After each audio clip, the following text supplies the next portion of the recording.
شايفين الخير ده؟ ده خير أرض مصر، ده خير الأرض، خير أرض مصر ومجهود الفلاح المصري ومجهود المزارع المصري.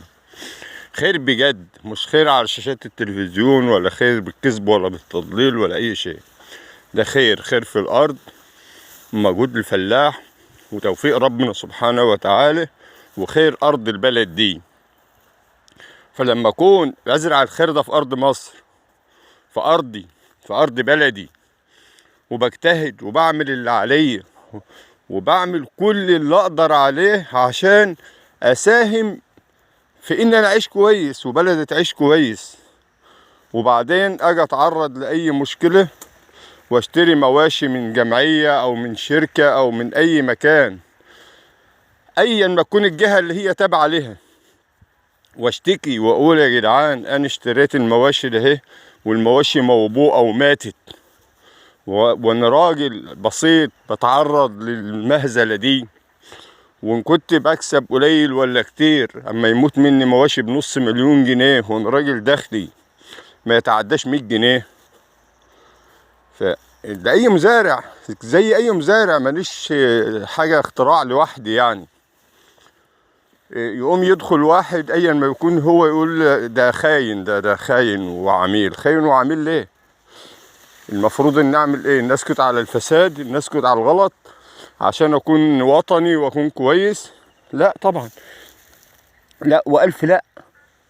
لما يكون في خطأ لازم صاحب الخطأ يعترف بيه، ولما يكون فيه ضرر لازم الضرر يترفع عني كمواطن. اتفرجوا على البطاطس، اتفرجوا على الزرع، واتفرجوا على المحاصيل، واتفرجوا على الارض من حوالين، اتفرجوا على البرسيم، واتفرجوا على الزرع.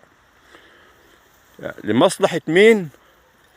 يعني يجي واحد ايا ما يكون يقوم يضيع تعبي ده كله، يجي يديني مواشي موبوءة ما يحللهاش وما يدورش على صحتها ويغشني فيها ويدهاني. تكون جمعية وطنية، تكون ماهيش وطنية، تكون زلابية، أنا مواطن. أنا أهم من الجمعية الوطنية، لأن أنا مواطن بجدح في الأرض وبطفح الدم وعشان آكل عيش، عشان أعيش بالحلال وعيالي يعيشوا بالحلال ونعيش مبسوطين ومرضيين في أرضنا وفي بلدنا. محناش أجانب وافدين على البلد ولا حاجة. ويجي مسؤول أيا ما كان هو أو يكون شخص مش مسؤول، عشان بقول يا جدعان أنا حصل في حقي خطأ، حتى لو أنا يعني عندي نوع من التقصير، الجهة المسؤولة أو الشركة المستوردة أو الجمعية اللي بتوزع المواشي أهم مني، اللي هي توضح لي أتصرف إزاي في المشكلة اللي موجودة ده، اللي هي أساسها، هي اللي هي أساس المشكلة، أتصرف فيها إزاي وما ترميش على كتافي، لأن أنا أضعف من إني يترمى على كتافي.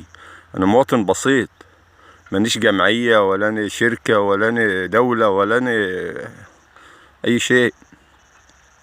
في النهاية أنا كل اللي عملته بكل أدب وبكل احترام وجهت رسالتي للمجتمع، للرئيس، للوزير، للجمعيات، للوزارة، لأي مكان، لأن أنا في النهاية لا حول لي ولا قوة. والسلام عليكم ورحمة الله وبركاته.